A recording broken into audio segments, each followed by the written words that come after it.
At Pepe's Message by Jerome Berthium.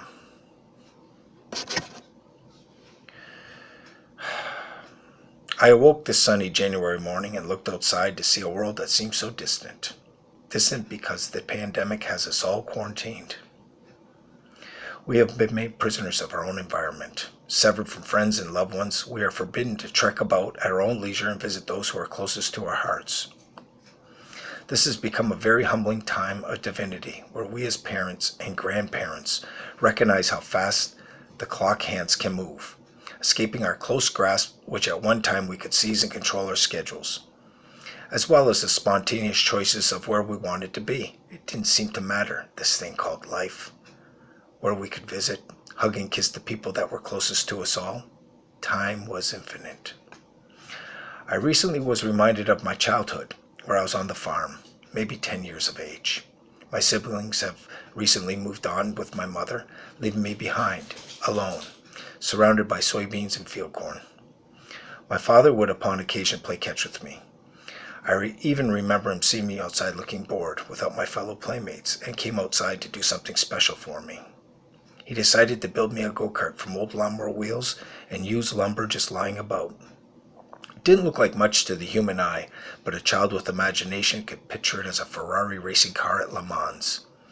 After we completed the project, he took a notch 2x4 board and pushed me along the driveway for an hour or so. It was, without words, exhilarating. It left me elated, wanting more. More time with him, as like the days we would play catch, or he would give my brother Conrad and I pointers on hockey and baseball. I would ask him frequently if we could go outside and play and he could push me in the go-kart. His response was disappointing, explaining how tired he was from doubles at the Chrysler plant. There I was, once again, standing alone in our long country driveway, looking down at my go-kart with no one to push me. I was heartbroken. We never did play with that kart ever again.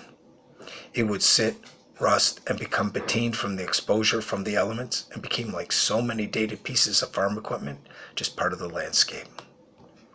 I vowed at that moment that if God granted me a son, I would never ignore him. I would shower him with love and understanding only a parent would know. Years later, it happened. God did bless me with a son. I rose for work every morning at 5, fed, changed his diapers, and played with him for a short while before heading out. As he grew, so did I, and God granted me with 2 more children, daughters who I too loved so dearly and would make certain as to not repeat the past. Today he is a father too. He has a family and spends endless hours with his children, my grandchildren. They live far away, so even if there wasn't a pandemic, I still would not be able to hug them, squeeze the love from me, and rest it upon their tiny souls. At least I can continue to tell them how much they are not forgotten and loved beyond their wildest dreams. I long for that day I can embrace them and give them my undying attention as we wrestle on the ground and I would tickle their hearts and tummies. For now, I share stories, bedtime stories, which I have conjured up and passed on to ease their pain and mine. I have written almost 20 short children's stories to date and believe I will continue long after this pandemic ends, if God allows me. My message is this: don't let another day pass without expressing your love to all of your children. By the time I had made amends with my father several years later, he was taken from me, a victim of a drunk driver. He was 61 at the time, ready to enjoy retirement and give his grandchildren the love he felt he never had the time to share when I was a young boy. Your children need you. Rely on everything from your constant guidance to your playful side that each of them should experience. Pray with them daily. Teach them to thank those responsible for truly giving them life, in hopes that they can continue passing on the same values that hold dear in our hearts. To all my grandchildren, Pepe loves you, misses you. I will patiently wait until we can feel the human connection brought on by physical touch with hugs and kisses.